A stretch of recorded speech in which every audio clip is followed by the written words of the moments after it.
Hey guys, subscribe for daily content, and if you're shopping for gear, make sure you check out the description for the newest items at some of the very best online retailers. There's also links for some of the items that I personally recommend. Thanks! What's going on YouTube? Metal Complex here, and today I've got another short little unboxing video to share with you guys. Something new from Vosteed, a pretty cool idea. I actually did look this one up beforehand because I was like, why are they sending me another variation of this? And I realized, oh, there is something special here. So this is one of those rare situations where I know a little bit about the knife before I unbox it. I will link it down in the description. This is sure to be popular. I do have a few thoughts on this, but I want to actually handle it first. Thanks, to my patrons for supporting me. I just had a big swig of the Ultra Sunrise Monster. It's my personal favorite. Sometimes it finds its way back up. Anyways, thanks to my patrons for supporting me, and make sure your notifications are turned on for the Metal Complex YouTube channel. So what do we have here? Well, let's break the seal and get into it. Very interested to check this out, and this will very likely, I'm not even going to mess with that. Give me that. There we go. Very likely end up in my pocket immediately. I'm going to probably start carrying this one. So we have, oh my, it really is. They were not kidding. This thing is slim. Wow. Okay, so this is the TiSlim. Is that what it's called? I think it's called the TiSlim Raccoon, right? I know people are going, oh, crossbar lock. All right, fine. Everything else about the knife is interesting. The Raccoon, one of the greatest budget folding knives of all time, as of now, right? But very popular. They have a bunch of different versions, right? They have the Vanker lock version. They've got the top liner lock version, right? They've got the standard crossbar lock version. Raccoon's a good design. This is the 154cm model. There's two versions of this on their website. They have the S35VN and titanium version, and they have the 154cm and titanium version. Both have absolutely fantastic price tags. Titanium and S35VN for the TiSlim Raccoon was coming in at $175, which is bananas. Very good. This version, some people might, say, hey, that's even better, right? It just depends on your preferences. 154cm and titanium comes in for $135. Very, very cool. Now, the first thing that this makes me think of, the very first thing is it's like a much more comfortable. All righto.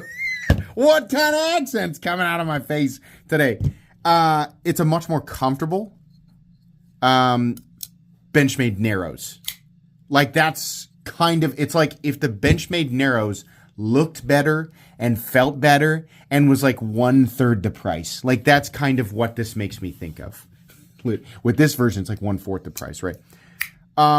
So yeah, that's legitimately where I'm at with this. The edges feel, chamfered a much more satisfying way. I think the overall Raccoon profile is a better profile. Look at these little rings around the thumb studs there. That is cool. Functional jimping here, little slippery. Probably could have gone a little deeper here.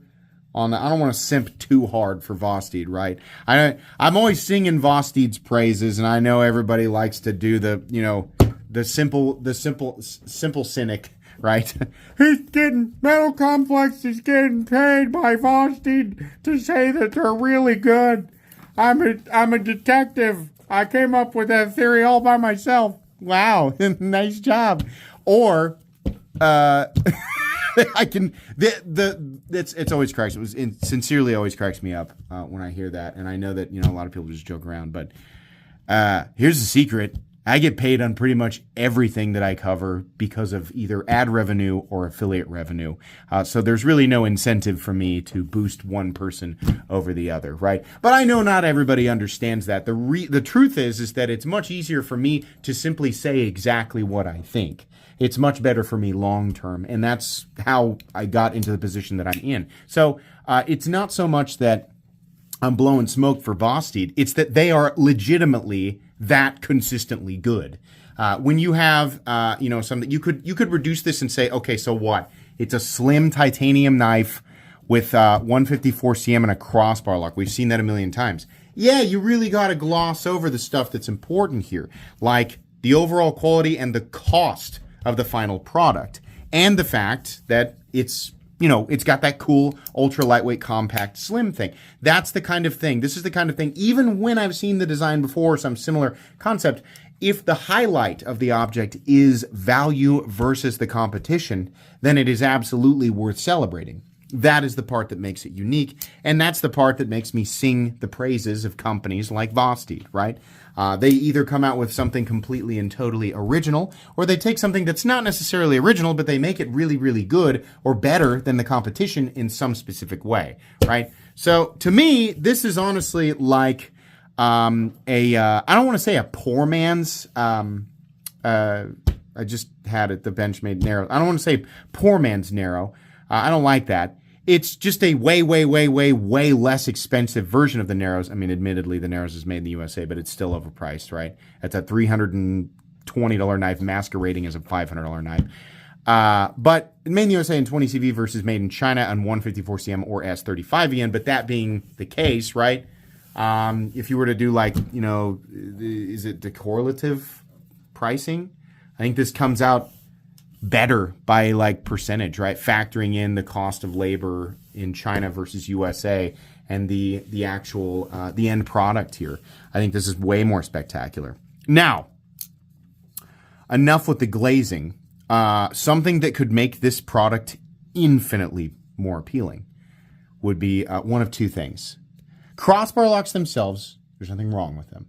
The only thing that I don't like about crossbar locks is the Omega springs, right? We got a lot of people whining and saying, no more crossbar lock. You can't. Here's why. Because the crossbar lock is a very strong locking system, and it's also ambidextrous. It's gotten to the point where this is like the lock of choice for so many people. The issue is not that we're seeing too much of it, because it is a standout locking system. And it also makes lots and lots of different knives far more accessible to far more people. The issue is the Omega springs. And as we've seen from a company here actually very, very recently, you can put a coil spring on it. A coil spring makes it substantially more reliable, and I think it actually allows you to increase the tension, pushing the lock bar back up behind the locking face of the blade, right? So reliability and additional strength, assuming you get the geometry correct, yeah, 100%, right? Now, they could also make a version of this that is a top liner lock, like, do I have mine out here? Where are you, little raccoon? There you are. Here's the standard Raccoon top liner lock. I have another one, but it's upstairs because I've been carrying it. Button-operated top liner lock. Do the same thing in here. Might be a little tricky because everything would have to be a little thinner. Perhaps that's why we're not seeing that, right? I also wonder if they can squeeze their Vanker lock into here. It might be that the reason that they went with a crossbar lock with this is because getting the button-operated top liner lock or the Vanker lock in this system, like this narrow of a knife, it might be not possible. So I don't know, but I think it's fine the way it is. I wish that they would explore, changing their crossbar locking systems to coil spring operated crossbar locks. Let's go ahead, because I think something that's really important with a knife like this is weight. Let's go ahead and weigh it and find out. Because, I mean, as you can see here, it is the same overall length as the standard Raccoon. So weight, and do we have milling for weight reduction? We do. Lime green and titanium looks good. It just does. Okay, weight. 2.8 ounces. Not only are the ratios incredible, but it's actually a full titanium knife that comes in under 3 ounces. Yeah, I'm going to just call it right now. Like, they essentially, Vosteed made a superior Narrows in every way. And they still priced it extremely well. I mean, whether you go with the titanium and 154 cm version or the titanium and S35 VN version, either way, 135 versus 175, I think their pricing is absolutely phenomenal. What a great EDC knife, right? Especially if you're like, I want it lightweight and compact, but I still want titanium. Yeah, 100%. I get it. Very, very cool. Okay. that's it for the unboxing and first impressions. You guys will absolutely get a review of this knife. I think that was a cool move from Vosteed. Please make sure to follow me on Instagram at metal_complex. If you enjoyed this video, leave a like. If you'd like to check out my other content, I do, of course, have lots of videos of knives that are either expensive or inexpensive that I do or don't like, so check those out. And if you enjoy all my content, go ahead and click on that Metal Complex logo right there and subscribe because there's definitely more coming. Thanks again for watching, everybody, and have a great day.